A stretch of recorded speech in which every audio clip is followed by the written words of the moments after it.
What's up, my beautiful people? This is Deborah Wilson, also known as Seer Junda from Star Wars Jedi Fallen Order and Star Wars Jedi Survivor, and you are listening to the SSW Network. Star Wars action figures collection, each sold separately. He found out that Vader was his father, too.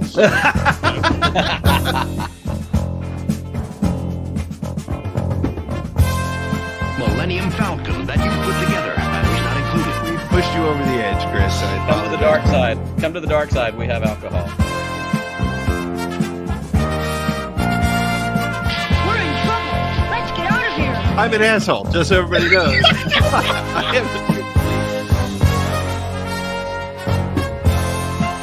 Want my droid?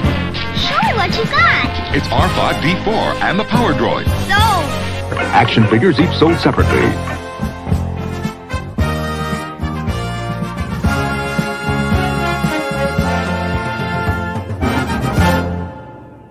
And may the Force be with you always. Well, welcome to Force Connect, the Friday night Star Wars Hangout live call fun extravaganza. I am one of your hosts, Nick Milkey. I am joined by one of my fellow co-hosts, Mr. Chris Ryans. And due to the magic and wonders of technology, I believe Pete Fletzer is going to make his glorious entrance sometime right around now. I don't know what happened. I don't know what happened. You just wanted to add to the suspense of it. I wanted to add to some drama. What was happening was, did you guys hear an echo of the opening music? Echo. Okay, so I'm like reaching and deleting and closing windows. I don't know what happened. Anyway, it doesn't matter. It's Friday night. It's Force Connect Friday night, the only live Star Wars talk show that takes you. We listen to you. We want to hear what you have to say. And I'm here. I'm Pete Fletzer. I'm here with my friends Chris and Nick. Chris, how are you doing, buddy? I know you were a little under the weather last week. How are you feeling this week? I still am. All right. All right. But at least you're smiling and you're talking Star Wars on a Friday night. That's all that matters. Nicholas, how are you, my friend? I am doing excellent because, one, I am glad that Chris is feeling better, but also I'm glad that you're both back because I did this by myself last week, and there's nothing better than the comfort and safety of having your friends that when I start saying dumb things, you can jump in and cut me off. Nobody had to deal with that last week. We can say dumb things for you. It's just free range Nick last week, out of control.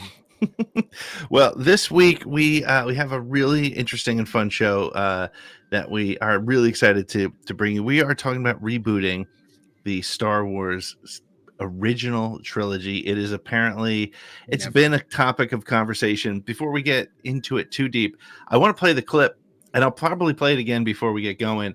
But I want to play the clip that started this ridiculous conversation. And I say ridiculous not because the concept of rebooting the original trilogy is a ridiculous idea, because I'm not sure that it is a horrible idea. But it, of course, threw the internet into a frenzy. It made Twitter even more obnoxious than it needed to be. But a couple weeks ago, Matthew Vaughn, who's the director of Kingsman and X-Men and a bunch of he's a major motion picture guy. Got some chops. He's got some chops. He was on a podcast with Joshua Horowitz, and this is what he had to say, and this is what sent everybody into craziness. We're going to get to it after, it doesn't take much. After our first break. It does not take much. All you got to do is say Luke Skywalker, and then that's it. But check this out. You mentioned a film that was formative to you early on. Would you ever do Star Wars? Would that be tough to say no to? For me, doing a Star Wars movie is to play with the characters that I loved. So if they said to me, we'll reboot, do you want to reboot Star Wars and actually have Luke Skywalker, Solo, and Vader, and you do your version of it, everyone would say you're an idiot to try, but that would excite me. Oh my God. You have a death wish. That's so scary to even contemplate recasting. It's fun. Why not? Wow. Bond, do you mind Bond? That's true. That's true. You know, you asked me who's going to play the next Wolverine. That's true. Why are these characters so hallowed that from 77 you can't redo it for a new audience? And that's the story. I mean, Star Wars is the Skywalker family. Yeah. All right. And that's where I think they've gone wrong, because they've forgot that it's and they've done brilliantly in the TV, but it needs an epic new film, and that's what I would do. We're all itching to talk about that and the pros and the cons, but we're going to make you wait till after the first break. We have to do our housekeeping, we have to do our toast, and then we're going to go. And we want to hear from you. We will be watching the chat. We may open up the lines a little bit later to hear from you on what your thoughts are. But it's just, I got to do it every single week. You can follow us on the sswnetwork.com, which is where you can find all of our episodes. You can find all the information about us. You can find the links to our social media. You can find the links to our shop, sswnetworkshop.com. Use the code CONNECT15 and you get 15% off of merch, crazy merch, weird merch, funny merch, t-shirts, glasses, hats, things. You can get stuff there, and you should go check it out. Head on over to the sswnetwork.com or follow us at the SSW Network on all the different social media things. All right, this is going to be a busy, packed show. I know we all have thoughts on rebooting the original trilogy, but Nick, I want to throw our toast over to you, as we do every week, just about every week. Most weeks. That's most right. weeks. You are our resident leader of drink, which I think that's a nice way of calling me an alcoholic. Well, I didn't want to go there, but that's know your lane and stay in it. That's what they say. One day, one of these episodes will be an intervention, but until then, let's have some fun. That's right. Until then, we're all here to talk about your problems. Well, I did this last week, and we are running out of Octobers. There's not a lot of October left. And so we did this last week, and what I discovered about the time I finished, because I got a text from friend of the show, Jeff Quaglio, that said, "Hey, was that clip supposed to have audio with it?" We had a Snoketoberfest, and somehow I did not share the audio for the video clip. So the clip ran. I was so pleased with myself. I made this little video clip with the Snoketober audio, and it ran and it did not play. So we're going to do a quick test run to make sure they can hear the audio at home. But what we're going to do, this is what you do in Snoketoberfest. You take your beer, pour it in your glass, and get it going right here. You can do a little prep work. That's fine. I know Pete's going to join me. Chris is still under the weather. We're going to pretend like he's on antibiotics or something. He's drinking whiskey, though, so that's basically medicine where I live. Yeah, that's medicine. I'm just not sticking any action figures in my drink because I'm not insane. Right. No action figures in your whiskey. All right, so I'm going to hit this video clip real quick. And if y'all are watching at home, let me know. Can you hear the audio? I have been every voice you guys you have ever heard inside your head. Okay, so Nick, tell everybody what the magic is and why it's Snoketoberfest and so the magic why you need that 10-second clip. Is quite simply, you've got your beer, you have a Snoke action figure. I have a Snoke action figure ordered it specifically for this opportunity a couple years ago. It only happens once a year. It's like Christmas. It's like Thanksgiving. It's like, what's the George Costanza one? Festivus. Yeah, it's like Festivus. Like you've got to have your equipment. You have a Festivus pole. You have a Snoke. That's how you're prepared. So you drop your Snoke. I know Pete may have. I don't have a Snoke, but I have a buff wedge. So wedge totally get the job done. So you're going to drop Snokes up. Okay, figures in your glass. However you choose. That is disgusting. We're going to hit this audio. Okay. We're going to hit this audio, and the goal is that you're supposed to finish your drink before the audio ends. What happens if you don't? Because I can't. I'm telling you right now, it's not going to happen. It is 8.5 seconds of joy. So to all of you watching, happy Snoketoberfest and Snokes up. I have been every voice you have ever heard inside your head. Oh my God. I should have done that. Happy Snoketoberfest to us all. Wow. Nick, I'm both impressed and scared to death. But what have I done? I haven't given into some peer pressure and trying to chug a beer since you're welcome. 1991, probably in college. But I failed miserably. I failed the Snoketoberfest challenge. I feel like I need to address Eric Brown's comment. He said that's beer. It looks like yellow fizzy water. Yeah, it could be. In fairness, it is best to do this with light or cheap beer because, if you're drinking a beer quick, it needs to go down quick. And this isn't a Guinness situation as much as I love a Guinness. I have Wedge in Bacta. Figure's ruined.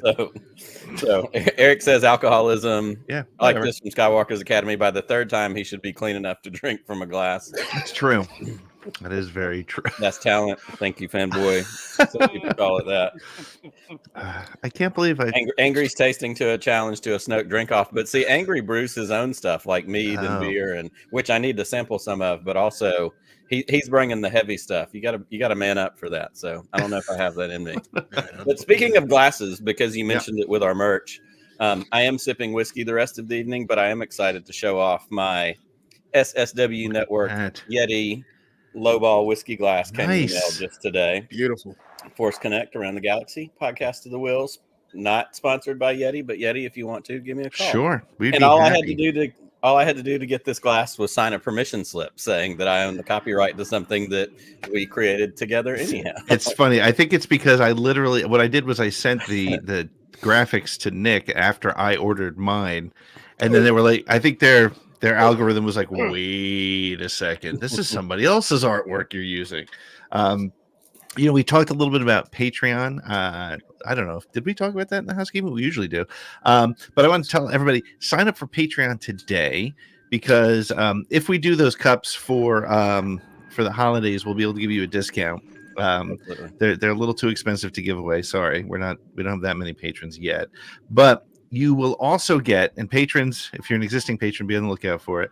But if you want become a Patreon member today, go over to the SSWnetwork.com and click on Join SSWN, or patreon.com/the SSW Network. Not only will you be able to join us when we do our interviews with celebrity guests and social media voices. This Monday, we're talking to Kerwin Yard from Father Son Galaxy, and we have other people lined up. But you're going to get a magnet of our Force Connect Weird Space Friends comic book cover, and we got them. The Shillsbury stickers are here, so they're going to go out to you as well. So join our Patreon today for as little as $3 a month. You can help support us and support Nick's drinking habit, which is really good. I think or his intervention. We are not sure which direction we're going to go with that, but at this point, foot my bill for rehab. Well, I think we're ready for our first break, and when we come back, we are going to kick it off and talk about rebooting the original trilogy. Is it a good idea? Is it not a good idea? How would we do it? Why would we do it? Or are we just completely out of our freaking minds? So we are going to be back in just a moment with more Force Connect. Oh, parents of Earth. Thank you, Chewbacca. Parents, we've shared some spectacular adventures all over the galaxy, including our narrow escape from the battlefields of the ice planet Hoth. Oh my! Now from Star Wars and The Empire Strikes Back comes Kenner's Star Wars The Empire Strikes Back collection. A toy universe of heroes, villains, fantastic space vehicles, and faraway galaxies. I was just getting to that. Here's the Rebel transport that holds up to 42 action figures. Astounding. Look, it's AT-AT, all-terrain armored transport. Easy, Chewbacca. And that's a Scout Walker, another favorite of Darth Vader's. That's Slave One with frozen Han Solo. And this is Hoth Wampa, the snow beast with Tauntaun from the ice planet. Remember, parents, there's only one Star Wars The Empire Strikes Back collection from Kenner.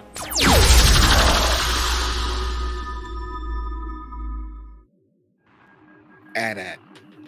You know, I love everything about that that transport with 42.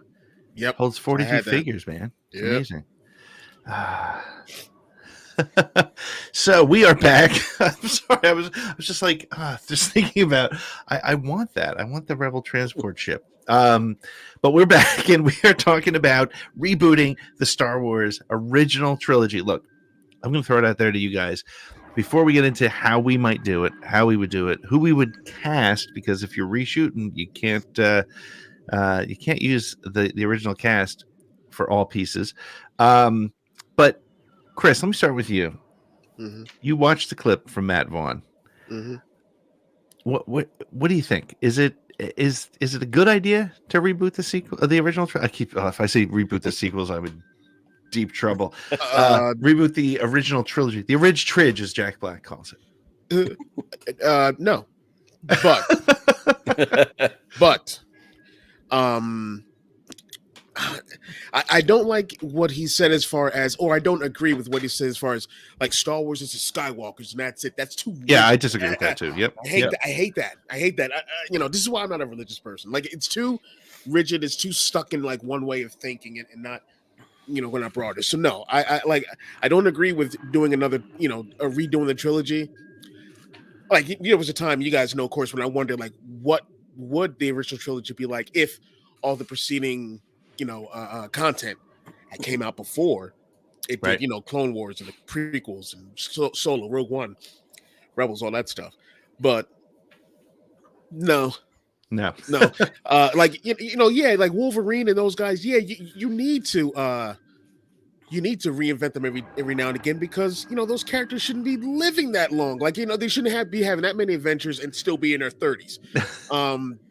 So yeah, you can do that with them. With this universe, it's one of the special things about it is that in the timeline, like, it keeps going, and then there's legacy, through that. Like, there are other stories that are standing on the shoulders of the previous stories, and everything going on in that galaxy. Yep. So no, there's no need to redo it as far as I'm concerned. That's an interesting comment, because I hadn't thought of it that way. I thought of it as the stories themselves are, they're building the canon that the original trilogy plopped right in the middle of it. And so clearly it was before there was anything before or after that was really well put together, I think. But it's interesting to think of it as sort of building blocks, and you don't knock out the foundation of a building because you want to put something new on top. You just keep building on it. So see you later, Skywalker's Academy. Appreciate you dropping by. Nick, what are your thoughts? How do you feel about the concept? Not that they're going to do it, and not that we all necessarily think it's the idea, great idea, bad idea. What are your thoughts on it? Absolutely. I think that, and I think Chris hit on the word need. No, we don't need to do this. It's not something that's needed. I don't need it. I'm an original trilogy kid. The three of us, we're Gen Xers. Like, that's what we grew up with. That's our Star Wars. So I definitely don't need it. Do I think other people need it because they pitch too many fits on social media? No, they don't need it, because we don't reward bad behavior, with prizes. That's not how it works. But what I will say is, one, if they did it, would I watch it? Of course I would. I'm a Star Wars fan. And to use a word borrowed from one of my co-hosts, gimme. But I'm not lobbying for it. It's not something I need in my life. But I do think that the point that Matthew Vaughn made, which I had honestly never considered it in this light, just because why is this the one thing that is hands off? Because Bond does get reinvented over and over again. We've had more Supermans. We've had multiple Batmans. We've had I read an article the other day. They're doing another prequel or sequel or something to the Ocean's movies, which are great. The Ocean movies are fun. Like, we've got all these different versions of things. Why is Star Wars the one thing that is hands off? And so it to me, as a thought exercise, and that's kind of the word I kept using, trying to pretend like I'm smarter than I am, leading up to this conversation this week, was it is kind of fun to think about and talk about as we're going to, okay, so let's say it's happening. What does that actually look like? And what are some of our ideas? But do I need it? No. Do I want it? No, because I love the Star Wars I have. But I don't think, as much as I love it, and this is the thing that will set internet people's heads on fire, I also don't think it's necessarily the sacred cow that can't be touched. So if somewhere down the line the opportunity to make money presents itself, that's what studios do. They make money. So I don't see it being out of the question or realm of possibility. Yeah.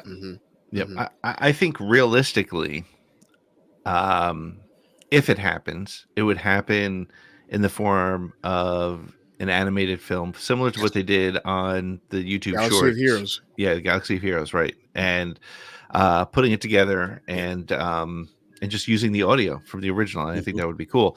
But I think it's important to note, and an interesting conversation. These movies were made in 1977, 1980, and 1983. And when you compare, and now we live in a world of a different style of content, right? You watch Star Wars: A New Hope, and again, sacred cow to me for sure. It's the thing that started it all. But you watch it and it's a slower film. It's got it doesn't have the beats that you get in modern day films. I can tell you really transparently that my son Jack, he doesn't watch those movies. He just doesn't care about them because they're kind of hard to watch. They're kind of, for somebody who's 11 years old For that who grew generation. up who grew up on Marvel, who grew up on the high paced level of films. filmmaking and cinematography has even for as groundbreaking as it was then. Yeah, to It's see how evolved much so much things have since. advanced now, it's like cave drawings and bearskin rugs Yes. compared to Yeah. the Marvel movies that they Yeah. all grew up on, for sure. This is why I would say, like, if they were to do it, you've got to. If they were to do it, they're going to have to bring in all that stuff that came in previously to make it, because like that trilogy is so much an island to itself. Yep. To where they would have to bring in all that stuff, so there wouldn't be no. We don't hear or see from the Emperor like fully until Return of the Jedi. Of course, we see him in Empire Strikes Back for a quick second, but things will be much more. There'll be so much going on. Like there'd be more characters that would be, showcasing this thing, and they'd have to. Oh man, they would really have to bring it as far as. Sorry, I'm still head's kind of foggy, but they would still have to just bring in like everything that's happened since then. We would have heard the name of Anakin, if they were to do like like some kind of a remake or something like that. Well, and there's an interesting point when you talk about like a reboot and or versus a remake. Like we've had some of those over the course of history, like with James Bond. That's really more of a rebooting of a franchise because it's the same. The story. It's not like they're doing The Man with the Golden Gun again with a different actor. They're doing new stories with a new person playing this iconic character, which is, to me fits that reboot thing.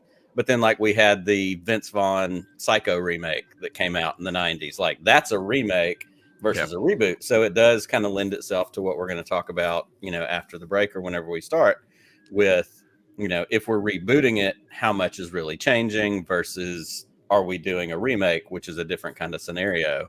And it again, just creates that interesting space of like, which would be more likely, I guess. Yeah. Yeah. I mean, and it's arguable. And I wrote a piece about this. It's somewhere on the SSW Network website about how Force Awakens, we all know, and part of the dig on Force Awakens was that it was a reboot or sort of had too many of the same beats of A New Hope for some people. But to me, I called it a reboot because it really was kind of taking all the things we knew about Star Wars and putting it into a new location with new characters and building it. So that was the closest thing to a reboot. I think if we, and we'll talk about this shortly, if you're to remake those movies, it can't be shot for shot. And it can't be all exactly the same because to your point, Chris, and when I talk through some of my thinking for the redoing of the original trilogy, you do need to make reference. You do need to look at the larger galaxy. At the time, if you watch the original trilogy now, and you have had experience with Clone Wars and the prequels and Rebels, and you watch episode 4, 5, and 6, you're like, wait a second, where are these other characters? Why is the Clone Wars completely, just literally mentioned once in the entire original trilogy when it plays such an important part in everything that we've seen before and since? And by the way, Clone Wars now is having an impact on the television series, that post Battle of Endor era. So I think you need to expand it and again use some of the modern filmmaking approaches.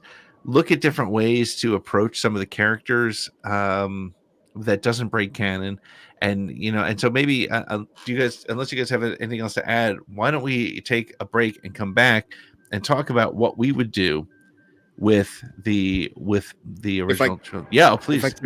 The one thing that is happening, and I'm going to revert back to the comics on this one because a lot of the things that we were talking about as far as like if they're going to redo this this trilogy, they would need to add in stuff from like the Clone Wars and Ahsoka and things like that. And they're doing their best too. It's almost like a B-side to the original trilogy with the comics and the books and everything like that do expand on that. But for like any kind of generation going forward, they're gonna I think they're gonna have to, because people will I love those movies. Okay. Yeah. People will fall asleep. Like you said, Jack is like these are boring to him. Yep. Like the OT. So for that generation to keep it going, you might have to. Yep. Yeah. Otherwise they're gonna miss those stories. Right. Yeah. I mean, or they're just going to, I mean, it has become accepted. It's, and this is something to think about when you reboot the movies. It is the cultural norm that Vader is Luke's father. Like, that's not a surprise anymore. When Jack watched, now I think the last person to be surprised by that was my daughter. And I don't think anybody's surprised by that anymore. So, I mean, it's just, I mean, look at what we saw with, as we're seeing some of the new stories coming around, we're seeing that Luke was around and Leia was around. And so people had to, through all these other things. And so the story of Anakin and the fall of Darth Vader became part of the story after the Battle of Endor. But Ahsoka was still around somewhere, right? There were Jedi, there was clones around somewhere. I mean, Filoni hasn't, officially made it canon, I don't think, but Rex was in the Battle of Endor. So those guys were there. So how do you make those connections and how do you make it all come to life? So, Nick, anything else to add before we take a break and then dig into some new ideas? No, I don't think so. I think it is really just like, I like the idea of talking about like generations and like at what point do you lose a story? Because I think about movies that I grew up watching that, like, even now, like I grew up watching The Ten Commandments, Charlton Heston. I grew up watching Bridge Over the River Kwai, like old war movies, John Wayne movies, like all this kind of stuff. And it's the same thing. Like you go back and watch a lot of things. We ask the question all the time, does it hold up? Do you watch something that you watched? Something I watched as a kid in the early 80s that was made in the late 60s, early 70s is now 50, going on 60 years old. Yep. Do those things hold up? And, what are the ones that get remade? What are the ones that turn, they've remade Magnificent Seven. It was a good remake. There were things along the way, but that preserves a story. So there's almost like this other angle of story preservation for future audiences who may not get to, is this the version of, putting, Muddy Waters on the gold record and sending it out with Voyager out into space, or, something else like that. That fascinates me. And I hadn't thought about that as much either until y'all were just saying that. Well, I love what you're saying too, because you can rely on the current generation who's watching Disney Plus, who's watching the sequels, or the generation just before them who were born on the prequels. But are the original trilogy films being left in the dust as a result, right? Are they being sort of forgotten about? And or is it that chapter of the Star Wars saga that's sort of like, yeah, that's a given. I know that. I know that part. I don't need to watch it. I know that part. So, well, let's take a break. And when we come back, we're going to, we have some rules in place. We're going to talk about what we would do for rebooting the original trilogy. We have some ideas as to what those stories might look like, and we have some thoughts on casting. We're going to be watching the chat, and we may be able to open up the lines a little bit later to hear from you directly. So stick with us. We are going to be talking about more rebooting of the original Star Wars trilogy, the Holy Grail, the untouchable Star Wars original trilogy, when we come back in just a moment. Easy, Tauntaun. What is it? Wampa! Wampa! New Tauntaun, Wampa, and action figures, each sold separately. Han Solo! Help! Oh no! It's got Luke! Wampa! Watch it, Tauntaun! Gotcha! New Tauntaun comes with an open belly rescue feature. You'll be okay, Luke, as soon as I chase away that thing. Wampa! Wampa! New Tauntaun and Hoth Wampa and other action figures, each sold separately from Kenner's Star Wars, The Empire Strikes Back collection. From Kenner's Star Wars collection, each sold separately. Large-size Darth Vader with his lightsaber. Princess Leia, champion of the rebel cause. with her defender, Luke Skywalker. You can swing him into action on his grappling hook. And load Chewbacca's laser crossbow. Star Wars large-size action figures. Up to 15 inches tall and ready for action. Large-size Darth Vader, Chewbacca, Luke Skywalker, Princess Leia, each sold separately from Kenner.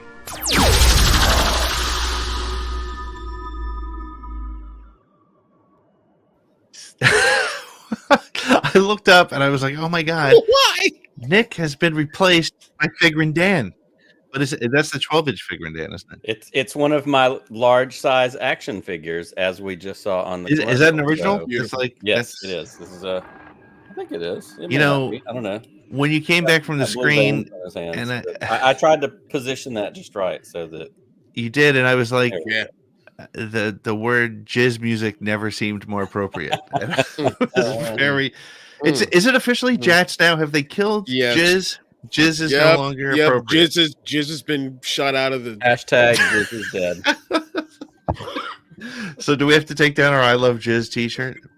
No. If you're listening to this and you don't know what jizz is, in the Star Wars sense, It's how you got here. It's Yeah. If you know what it means, you belong here with us. That's Right. what it is. yeah. So anyway, So the place welcome used to back. be deader than disco. So now is it deader than jizz? Like, is that where we're going with this? Long live Sister Jizz. Is that the God, song by the Who? Maybe. Jizz is dead. Humanity is finished. Welcome back to Force Connect, where Sorry. where jizz is not off limits. Discussion. Jizz is king. Wait, what? So yes. So anyway, so listen, I'm going to play Matt Vaughn's clip one more time. Listen to it. And I'm going to set the rules. Me, Nick, and Chris have some thoughts, and we'll figure out how we're going to go through it. You've mentioned a film that was formative to you early on. Would you ever do Star Wars? Would that be tough to say no to? For me, doing a Star Wars movie is to play with the characters that I loved. So if they said to me, we'll reboot, do you want to reboot Star Wars and actually have Luke Skywalker, Solo, and Vader, and you do your version of it, everyone would say you're an idiot to try, but that would excite me. Oh my God. You have a death wish. That's so scary to even contemplate No, but it's recasting. fun. Yeah, why not? Wow. Bond, do you mind Bond? That's true. That's true. You know, you asked me who's going to play the next Wolverine. That's true. Why are these characters so hallowed that from 77 you can't redo it for a new audience? And that's the story. I mean, Star Wars is the Skywalker family. Yeah. All right, and that's where I think they've gone wrong, because they've forgot that it's what, you know, and they've done brilliantly in the TV, but it needs an epic new film, and that's what I would do. Be Sad, Confused podcast by Joshua Harwitz. Definitely worth checking out. I was with him until he said Star Wars is the Skywalker saga. Right. And that's it. Like, stay in one lane. That's it. Out of here. The Star Wars movies have been, other than two of them, but yeah. So okay, so here's the rules. I'm going to throw out a set of rules for us. Lucasfilm gives you a call because we're shills. They're like, which of the shilliest shills can we go to for this? They come to us and they say, you got to give us 3 movies. They have to start after the end of Rogue One, and they have to end after the Battle of Endor. There's your shield card. Very good. I'm a member. Your films can't break canon, but they can correct canon if you feel that some of the canon has been broken as a result of the sequels and the prequels. So as I make the decision, do I pour this beer into the glass with wedge at this point? Yeah, I think I will. Yes, you do. I'm not doing another Snoketober because I'm just not going to be able to do it. So I don't know where to start with this. I have written sort of a treatment for all 3 films. Do you think we go? Do we do one film at a time, or do we just sort of give our full pitch? What are your thoughts, Nick and Chris? Or you know, let's maybe we start with casting, because we're going to be with this cast through the 3 ideas, films, treatments we have. So maybe hit casting and then hit first film, second film, third film, instead of plowing through everybody all at once. Okay, so we are going to have to recast some of the major characters, and those characters include characters that will need to be recast are Luke, Leia, Han, Lando, and Tarkin, I think, because I think Tarkin, unless Tarkin's not in your story, which is possible. That's up to you. Tarkin's in my story. So why don't I? Since I said that, but I didn't do that one. Go ahead. you did that's all right. Tarkin is a debatable. He's a major But I character. love Tarkin. My dad and I have always. It's my turn. What's that? I said I'll come up with one by the time it's my turn. Okay, good. Yeah, my dad and I have always said that Tarkin's a major character, even though he didn't get a lot of screen time in A New Hope. Okay, so let's start with our Luke and Leia's, because I know that both Nick and I went so far as to create graphics for this. But I'm going to start with Chris. You don't look prepared. It's like you have that look that I had every day in high school, where the teacher was like, "Okay, guys, the report is due today," and I would be like, "Oh, the book report. Can I do an oral book report? Because I don't have it written." Can I make it up in front of the class right now? Because I can do that. I'm sorry. I'm so sorry. I was sick. That's all right. And out of my mind. And they wanted me to write a trilogy in 2 days. And I could. Well, I wrote some. I swear. Thank God the writer's strike is over, so they don't have to call on you because the 2 days. But all right. So can you, off the top of your head? And if you can't, it's fair because it was difficult for me to come up with my Luke and Leia. Can you think of 2 that you would have? Are we talking like Luke and Leia? Like we can pick an actor from any era, and like we're gonna start shooting as soon as the actor strike is over. Okay, all right. Give me 1 sec. Let me find this dude's name real quick. I know who Luke's gonna be. Okay. Sebastian Stan. No, he's too old to play young Luke. Now, yes, that's right. Exactly. Okay. Does anyone out there watch Generation V or Gen V? The boys. I haven't yet. No, but I know the show. I haven't watched it, but yeah. Okay. As Luke Skywalker, I would have Patrick Schwarzenegger play him. Is that Arnold's son? Mm-hmm. Yes, it's Arnold's kid. Man. All right, I'm gonna look him up and bring him up on the screen here. Hang on a second. All right, I like this. Half-Law says they don't have to look like the originals if you're talking. No, they don't need to. No, right. For sure. Oh, and Jesus, yeah. Okay, yeah. I'm gonna bring him up. Hold on a second. I don't think I've ever sounded that excited about seeing another man in my entire life. Not that there's anything wrong with that, but wow, I was pretty excited. Hang on, let me bring this up. Present. Share screen. Hello, this is Generation X doing Have you tried turning it off and back on? All right, it's not working on my screen. Because why fucking would it? Jesus. All right, anyway, who's your Leia while I try to make it? Can you do it, Nick? Because I'm old and I can't do it. I've stuck by this one for years, and I still go with this one. Millie Bobby Brown as Leia. I had her on my list, but I was like, everybody's got her, but there's probably a reason for it, right? It's like when everybody's like, everybody says that, but there's a reason for it. Yeah. Christoph Waltz's Tarkin is perfect. Here we go. Hang on. That kills my Tarkin. That was good. Who said that? Who said Christoph Waltz's Tarkin? Angry Tasty Cakes. Of course he did. He's good. He's so good at this. See, Patrick Schwarzenegger. Yeah. How old is he though? How old is he? I'm Luke Skywalker. I'm here to rescue you. I'm not too short for a stormtrooper. How old is he though? I don't know. I think he's in his 20s. Okay. Like mid to late 20s, maybe. All right. You could do it. It's not a tumor. All right. You could definitely do it. Patrick Schwarzenegger is 30. Tell me about my father. All right, he's 30, but I think they could young him down a little bit. All right, that could work. All right, Nick, what do you got? Who's your Luke and Leia? Where did I get us off of? There we go. All right, so for my Luke, I went with, and I have my graphic, but it's got everybody on it, so we'll just talk about him. I went with Tom Holland for Luke Skywalker. I like Tom Holland. I think he's a good actor. I've seen him in some non-Marvel things. I think he's in the right age range to play a little bit younger, a little bit, whatever. And I think he could bring the chops without being as what I have always, like, as much as I love Mark Hamill, the whiny Luke Skywalker was almost always right on the edge of a little bit too much. Okay. So I think Tom Holland could be a good rebooted Luke Skywalker. I mean, I think that's a great easy answer. Sure. Yeah, it is. It is an easy answer.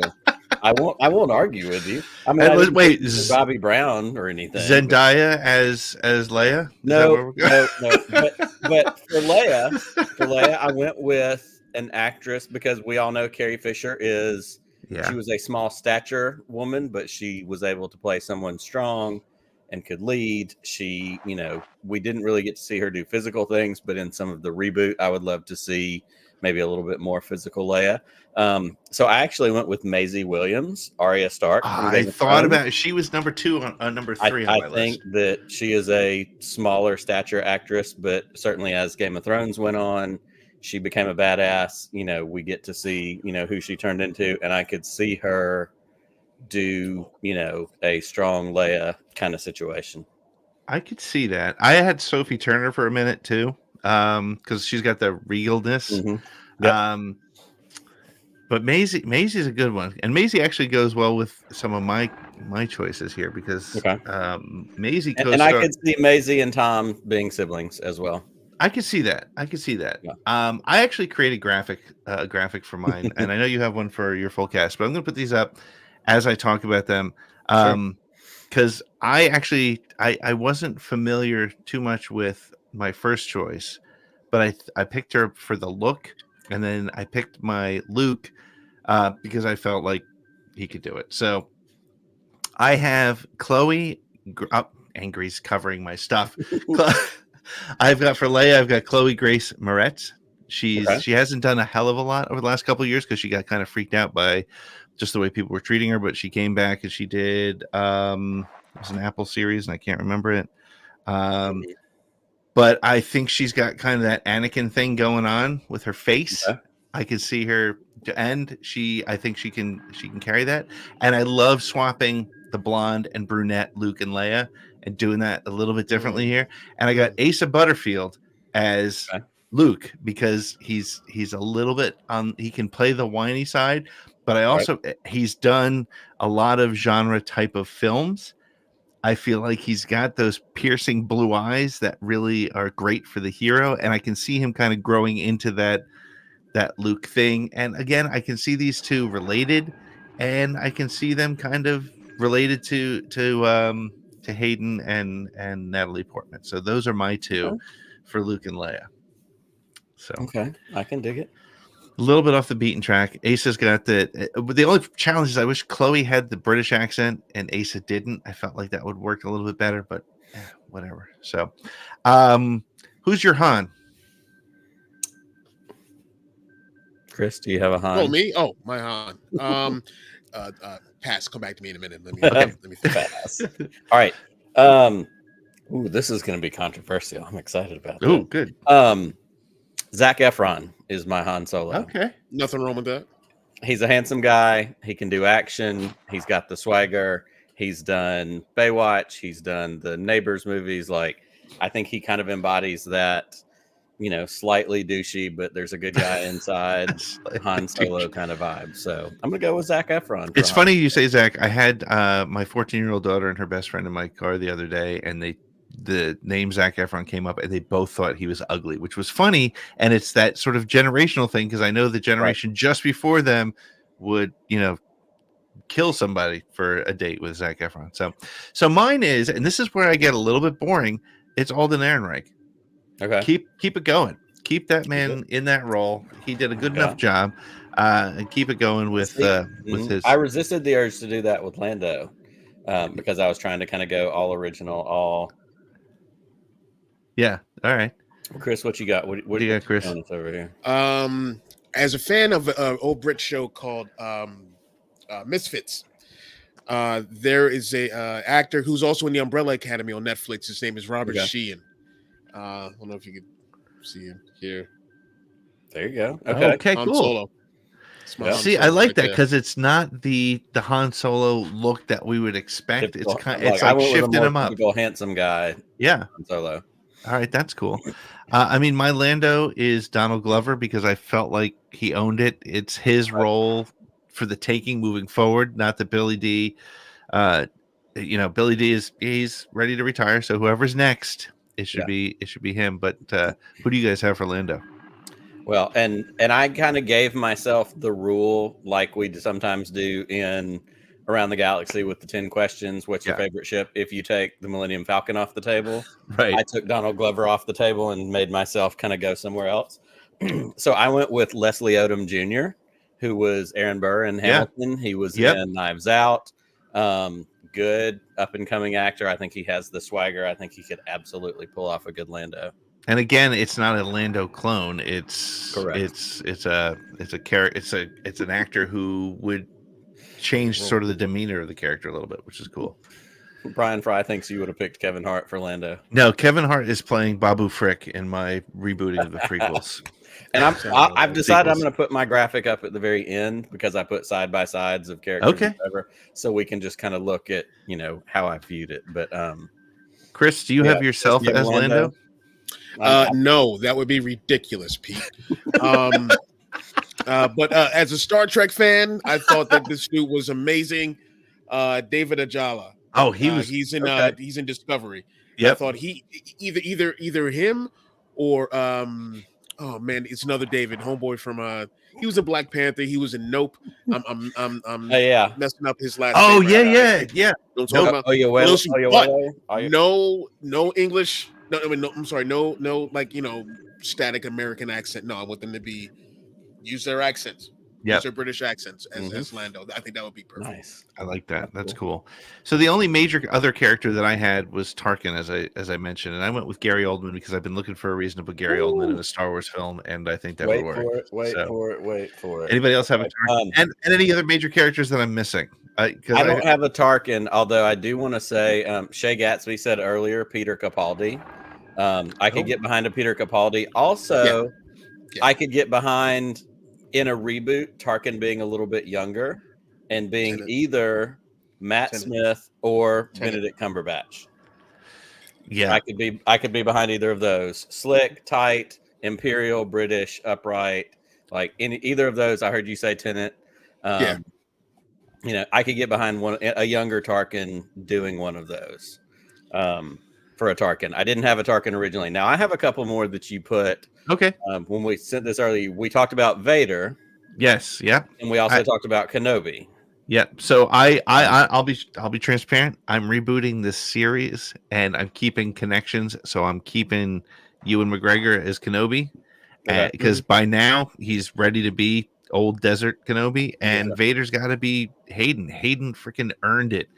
In the last couple things he's done, he should stay in the suit. Yes.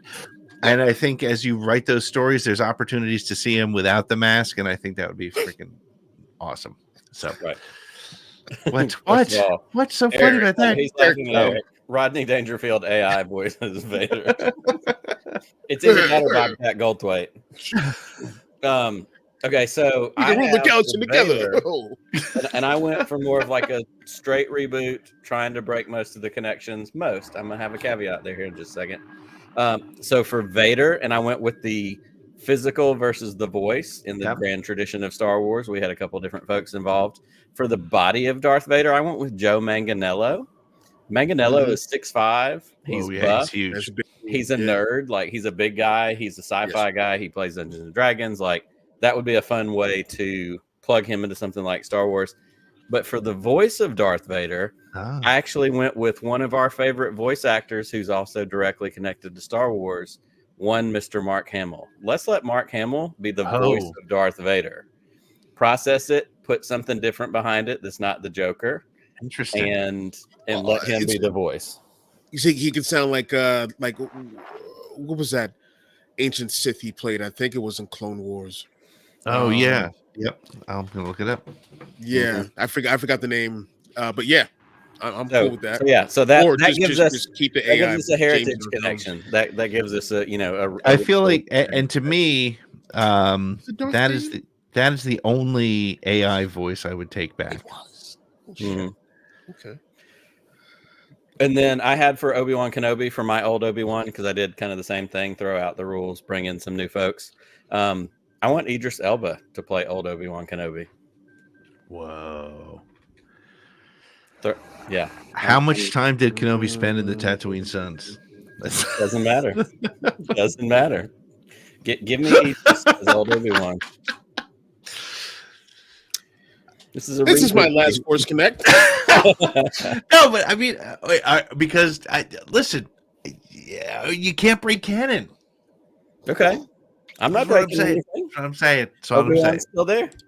I have somebody for young Obi-Wan who's also. I mean, we're there. I have young Anakin and young Obi-Wan because it connects to what we'll talk about with the story itself later.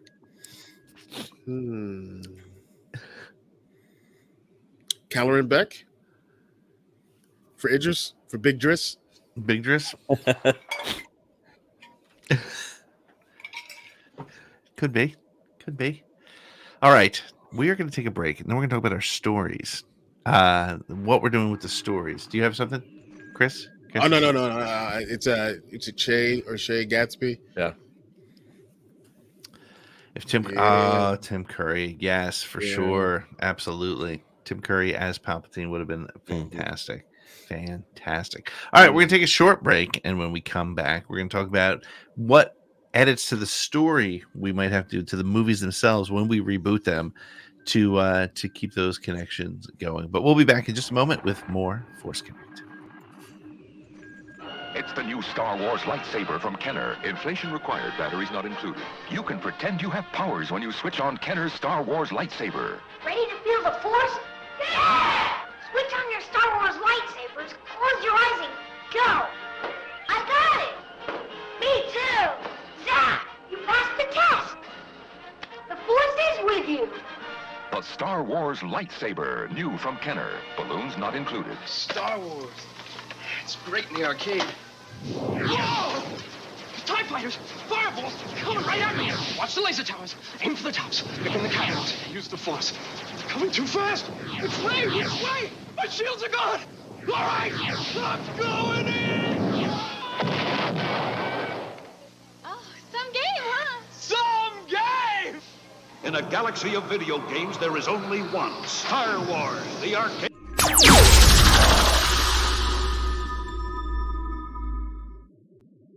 Dude, get out of my store. Get out of my store right now.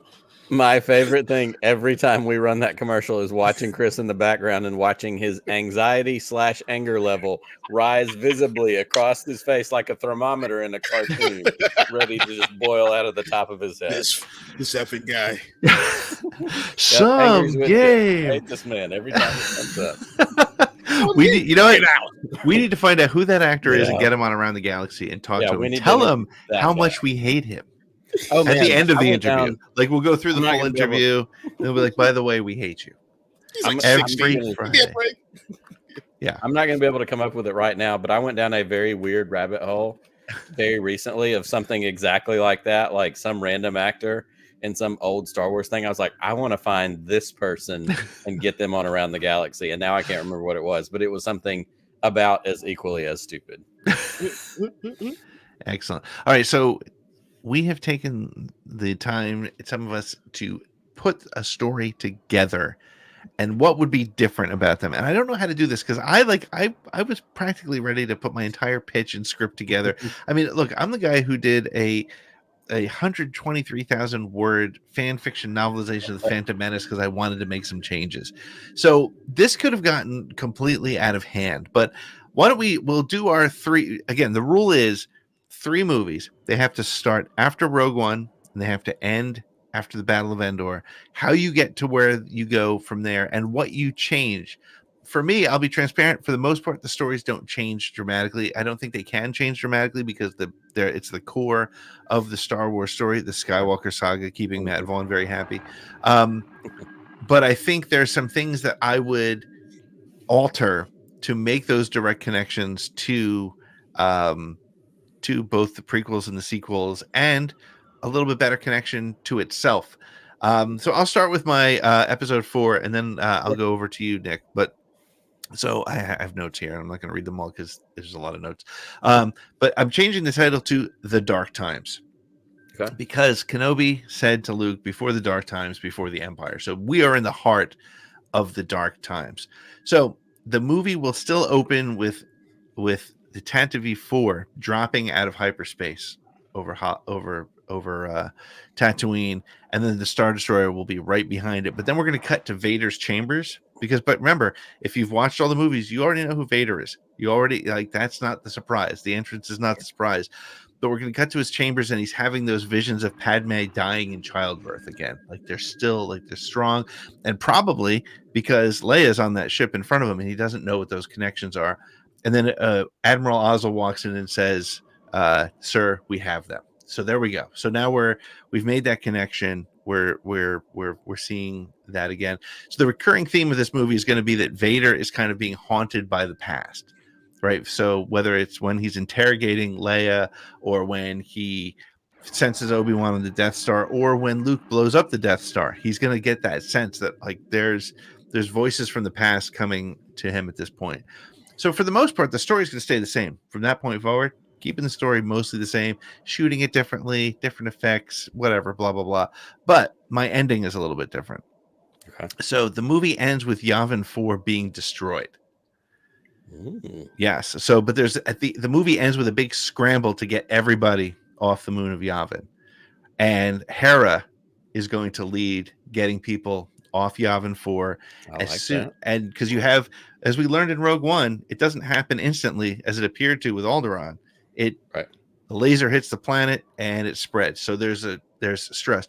Most of the rebellion gets wiped out, but Hera gets some key people off, like R2, 3PO, Leia, Mon Mothma, a handful of others get off the planet. And then Luke will get his shot in just a little bit too late. And the movie's going to end with the rebel fleet huddling back together, licking their wounds, kind of trying to figure out what's next, and more committed to the cause than before because of the horrible devastation that not only have they brought to Alderaan, but now to the Rebel Alliance. But they did find that they can be victorious. They did beat the Death Star in the end. So that's the end of my episode 4. I like that, and I'm with you. My thoughts don't go to like strong, huge script changes, story changes, that kind of thing. It's more of like some bullet points, some little tweaks along the way. I do feel like, because you mentioned 3PO, is it too late for me to submit Sean Hayes as oh the my new gosh, rebooted Star Wars fan too? That would be fantastic. Exactly. Will and Grace, Sean Hayes from Will and Grace, Smartless podcast. Yeah. The little skinny squirrely one. Yeah. Yep. Okay. Yes. Okay. Yeah. Exactly. Yep. Anyhow, which is another way to describe Anthony Daniels, by the way. A lot of people. I mean, yeah. Exactly. This is why Anthony Daniels is the only Star Wars celebrity to block me on Twitter. So here's what I have with my episode 4. I didn't change titles. I didn't go with any of that. I did go with, instead of opening with the Tantive 4 shot, that shot's still going to come. Yeah. But before we get to that shot, we actually start with some sort of flashback with Anakin and Obi-Wan. I want to deepen that relationship earlier in this story, so that by the time Luke and Obi-Wan meet up, there is a little more weight to that, a little bit more to, I knew your father, he was a pilot, he was whatever. So some kind of flashback. So what I had in there for young Anakin, I saw this in the chat earlier. There's a lot of Stranger Things talk. Joe Keery for young Anakin. He was the guitar player dude, right? Correct. No, he was the ice cream shop guy. Oh, okay. Yeah. All right. That's a good call. That's a good call. I like him for a younger Anakin. He could pull off the hair. For a young Obi-Wan, because we're going with some version of a younger Idris. There is a British actor named Damson Idris. It's coincidence that there's an Idris in both of their names, but a younger Black British actor that I think would fit the role and could play a younger Idris Elba, younger Obi-Wan Kenobi. So I want to start out with a flashback. Obi-Wan and Anakin opens the movie, and then we flash to the Tantive scene, what we're more familiar with, just to start building some weight in that, deepen that relationship earlier. I'd love to scatter some hints in the first one about Leia being Force sensitive. I don't know exactly how we do that, but maybe some premonitions, some little moments here and there that plant those seeds that are going to be harvested another movie or two down the road. Luke still comes up the hero at the end because it's, you know, the growing up and coming Luke Skywalker's going to take the Mary mantle. Sue, sure. Yeah. The Mary Sue. My other Steve, that's right. Joe Keery was Steve in Stranger That's Things. right. Yeah. But then my other biggest change is Obi-Wan does not die in episode 4. Obi-Wan survives to something we're going to talk about when we get to episode 5. Nice. I like that. So we're gravitating, we're connecting to that character a little bit more. Like I said, we're adding some more weight emotionally to a couple of these characters earlier on. I like that. I like that you thought of that. Yeah, Obi-Wan. The only reason Obi-Wan died in this movie was because George Lucas needed to do something with him in the third act, and he had nothing planned for him, so he killed him off. So interesting. So we can get some action Idris. You know, we get a good Vader Idris fight. We get, you know, some things that will then carry over to what I have some ideas for episode 5. That's cool. Chris, do you have any thoughts on episode 4? Yeah. Like I said, I was a little late to the party as far as writing all this goes, and I didn't get too far, but I'm well into the first episode now. What I did was I did it as an absolute and total clean slate reboot. Cool. To a degree. So it starts off with Luke and Leia grew up together, and they knew their lineage. They knew what they had to do. Trained all their young lives. But to be ready to face their father, the two had to train more abroad, separately. Each goes their own path, and their adventures begin. Luke, while traveling to Batuu to find a High Republic temple to learn more about the Force, he falls in with the wrong crowd and meets a duo of thieves, Han Solo and a Lasat named Chewbacca. Oh, the two strike up a deep friendship. Leia sets off to Tython to learn and train. Her ship was attacked on the way there by Weequay pirates. She was badly injured in the attack. The ship was boarded and plundered, and she was taken prisoner. She came to the following day at the pirate hideout, and in the same cell was a wealthy man being held for ransom by the name of Lando Calrissian. And the two were rescued by Lando's trusted friend and bodyguard, Chrysanthemum. Nice. That's as far as I got. You know what? I want to see the What If series with that. That's pretty cool, man. I like that. I like bringing Chrysanthemum in. I think he's he did not get enough FaceTime in well, and I like a couple of things. I like that you threw Hera in there. We had Brian Finney said the ghost in the Battle of Yavin. Like, I love that we have the opportunity, if we're talking about a reboot, let's bring in some of these newer things that we love and have become core and central, you know, to some of our Star Wars. Angry. You stole Angry's idea. Great job. That was in his script. Dude, that was in my script. Please cut and paste that. Please cut that for me. Dude, that was in my script. Excellent. Well, you know, maybe before we go to episode 5 and 6, maybe we'll take one more break. We'll get to 5 and 6, and then we'll see where we go from there. So we'll be back in just a minute with episode 5, whatever you want to call it, Star Wars Reboot, after these messages. Oh, parents of Earth.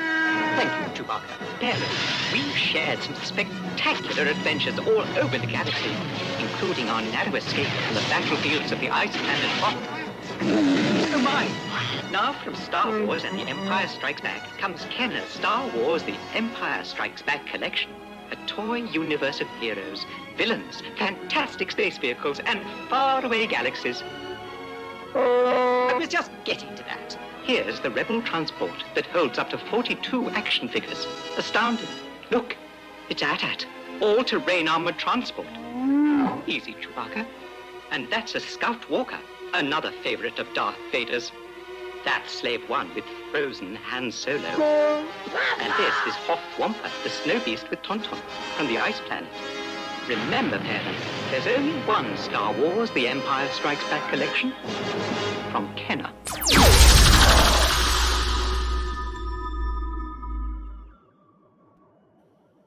There it is, the 12-inch. Did you have the 12-inch? Is that the original? Yeah, I think I had those. I had a what is that? I realized I ran the same commercial twice, and we were gonna go. Oh, now you get two. Nice.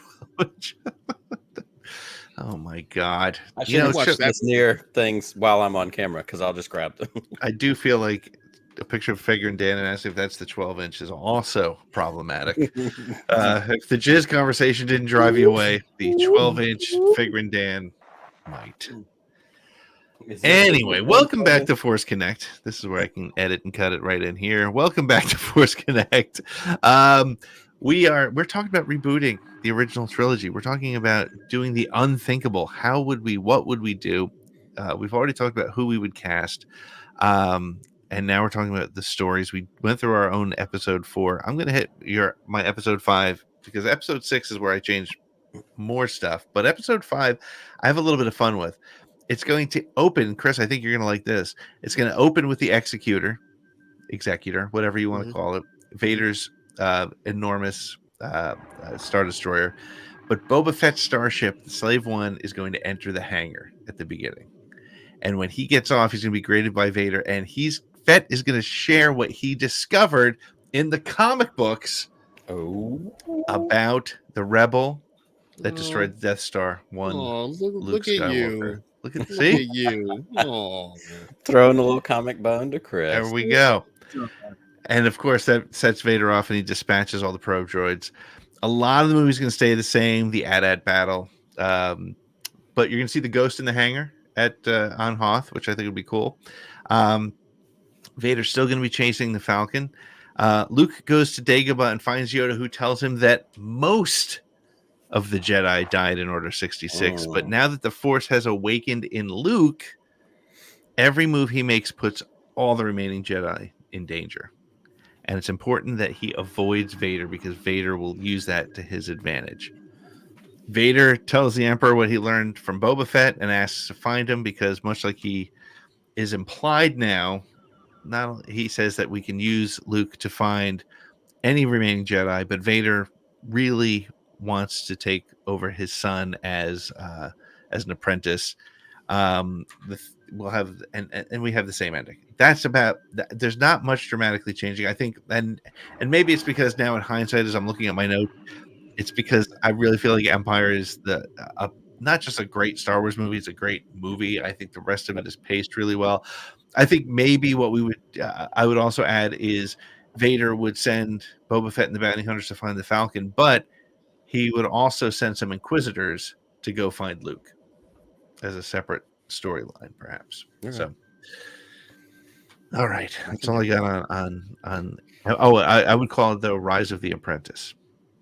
Okay, because it's Vader rising and it's Luke rising, and so yeah, I dig it. Well, I only have a couple of notes, really two. For the most part, everything's going to stay the same. We're going to get Luke in training, separation of the heroes, kind of divided up on their journey. I still going with the cliffhanger ending. The two biggest changes that I have is, as I mentioned in episode 4, Obi-Wan Kenobi does not die. Right. This movie opens with Obi-Wan Kenobi dying, kind of a la when Loki dies at the beginning of Endgame or Infinity War, whichever one it was. Kind of that big loss that right as the credits are rolling, right as you're getting started, like hits you in the gut. Like, oh my God, what is this movie going to be? Like sets you up for, we're going to get that loss. So we've gotten connected to Obi-Wan. He made it out of that first movie. We're excited. He's going to lose in a good battle. He's going to have a good fight with Vader. And then in that process, Vader's going to tell Obi-Wan, I've taken your life and now I'm going to take your apprentice. Like he's, laying it on, putting a little extra dramatic sauce on it. And then the other thing that I would do for this movie is I would add more Palpatine. Like I would start building the weight and strength of Palpatine more in this movie so that by the time we get to 6, there's something there. And my casting, because you mentioned it earlier, although for someone else, my Palpatine is Gary Oldman. Nice. Very nice. Yeah, I left that off my notes. I would show the scene where the Emperor disbands the Imperial Senate in A New Hope. I think that would be, because then you're making that direct connection there. Mm-hmm. Chris, anything to add? I know that I wrote something during the break. Chris, we asked for type pages, not handwritten pages. So It's the high like school theme this coming is back. just it's notes. It's just quick notes and whatnot. I Bring anyway. it. All right. So Luke is captured by the Empire and brought before his father. He's eventually turned to the dark side. With Vader's influence, the two kill the Emperor and rule the galaxy. Whoa.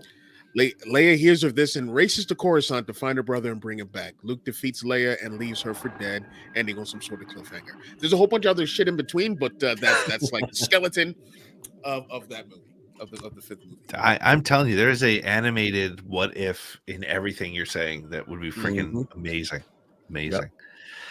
All right. So here's my episode 6. This has the most, not changes, but the most additions, because I think this is where you make your full connection to the entire thing that we've seen so far. I call this one Return of the Jedi because I think that title still fits very, very well. The Jabba rescue is a lot shorter and a lot more straightforward. It doesn't rely on miraculously being captured and rescued. But it's also intercut with a spy mission from the Bothans and Ahsoka working together on Coruscant to gather intel about the Emperor and Death Star 2. And of course, many Bothans will die to bring us this information. Luke, after Han's rescued, he leaves to go see Yoda to finish his training, but he's tailed by the Inquisitors from the last movie. They've been following him the whole time. Inquisitors tell Vader that they have found Luke Skywalker, and the Emperor gives Vader permission to go to Dagobah, dispose of any interference, and return with Luke Skywalker alive. Ahsoka and Mon Mothma deliver the message about Death Star 2.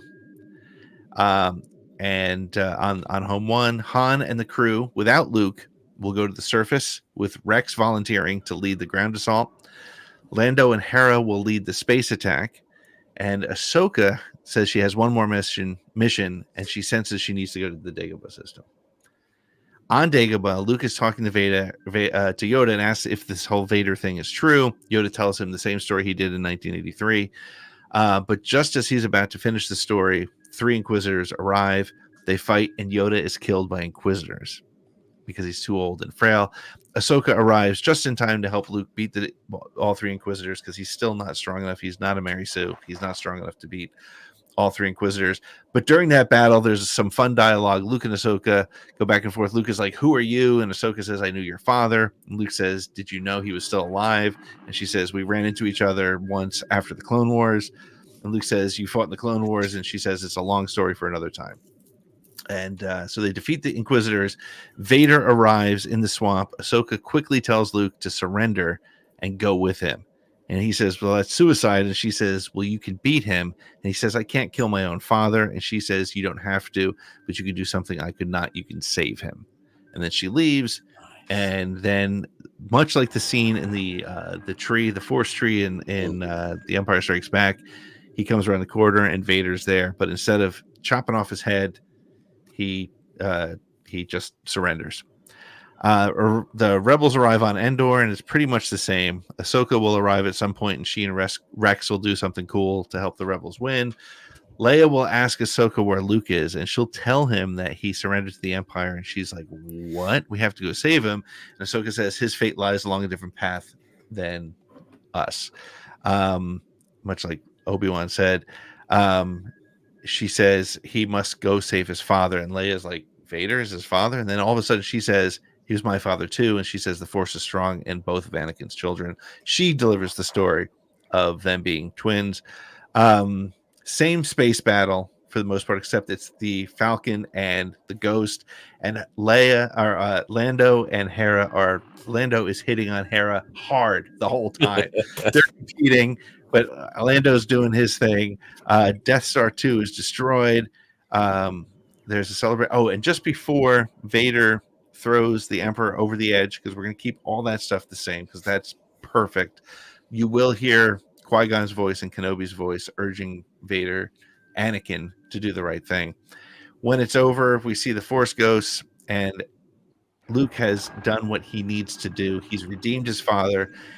It's a reminder that Return of the Jedi is not about beating the Emperor. It's about redeeming Luke's father. and it will end with Ahsoka on Endor, and Luke says, "So tell me about my father," and they walk away together. After the credits roll, we hear Emperor Palpatine's cackle, telling us all that he may be dead, Somehow but he ain't dead. Yep. Yeah, somehow he'll return. So that's my Return of the Jedi. Okay. Okay, Chris, you got something for Jedi? Yeah, I wrote this just a minute ago. Okay. All right, so Luke kills Vader at the beginning of the movie. What? Leia finally defeats her brother. Well, and I am fast forwarding. Leia finally defeats her brother while the rebellion, led by Lando, Han Solo, and the remaining Ghost crew, defeat the Empire with the help of a team of surviving Jedi, including Cal Kestis and Ahsoka. Nice. Leia brings her brother back before he dies. Same Return of the Jedi ending with like Luke and Anakin and Obi and all of them are there as Force Ghosts watching on as they celebrate on. But it's Yub-Nub, right? It's not celebration, whatever the hell it is. It's Yub-Nub. It's victory celebration. Yeah. No, it's not. It's Yub-Nub. It's victory celebration. Man. This is my movie. Okay, fine. Fair enough. Fair enough. Well, and I just have a couple of bullet points as well.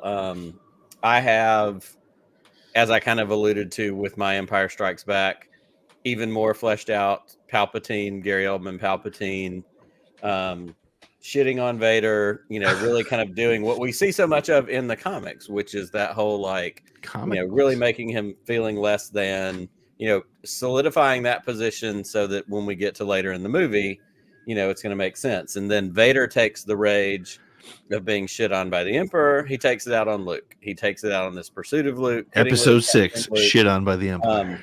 Which also means ultimately kids will love that.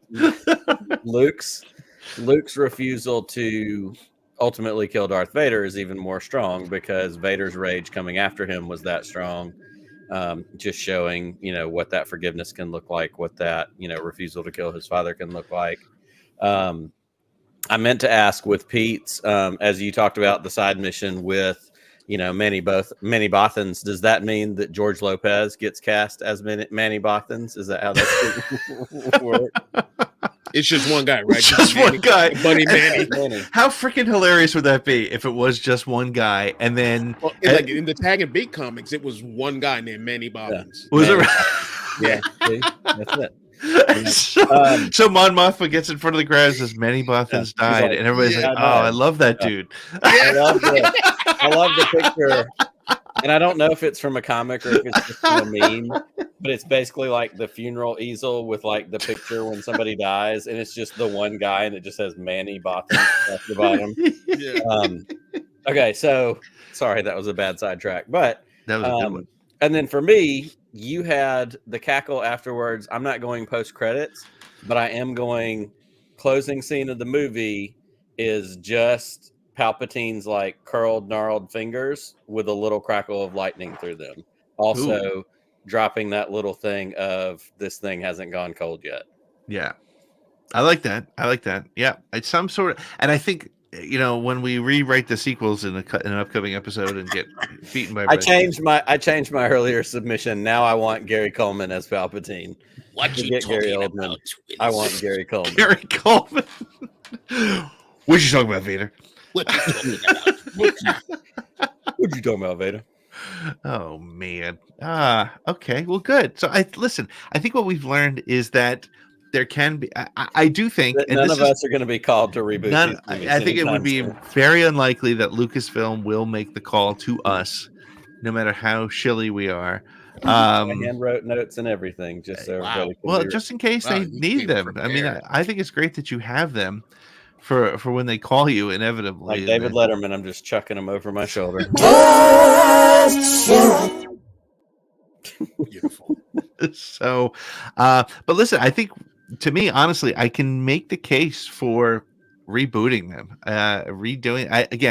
I don't want to see it. I don't want them to do it. I actually, honestly, would love to see an animated version where they can drop in you can see the ghost, you can see Hera walking around the back, you can see Ahsoka on the Battle of Endor or something. Like, just throw it in so that it happens, but use the original stuff and edit it so it's faster, faster, more intense.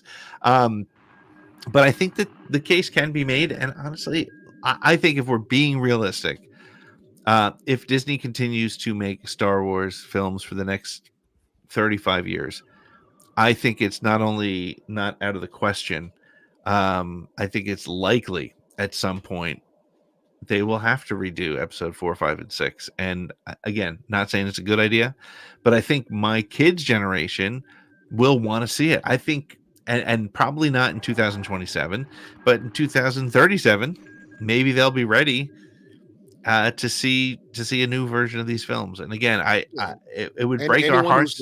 Anyone who's like super rigid and whatnot with their Star Wars will have been died off by then, probably. Right. By then they'll either retire because they'll have made so much money on YouTube hating, or the hate will consume them, and they will just die with red laser eyes. To hell with them. Shut the fuck up.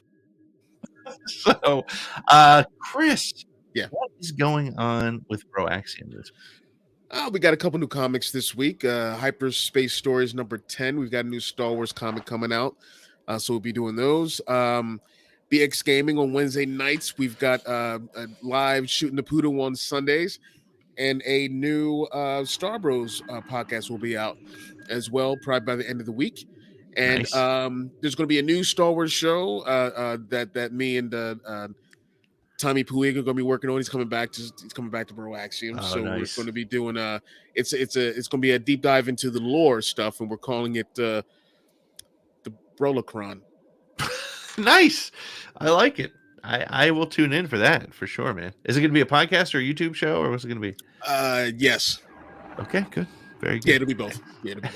Excellent, cool. And hey, Nick, what do we have going on this week? We finally have an Around the Galaxy coming again, right? That's right.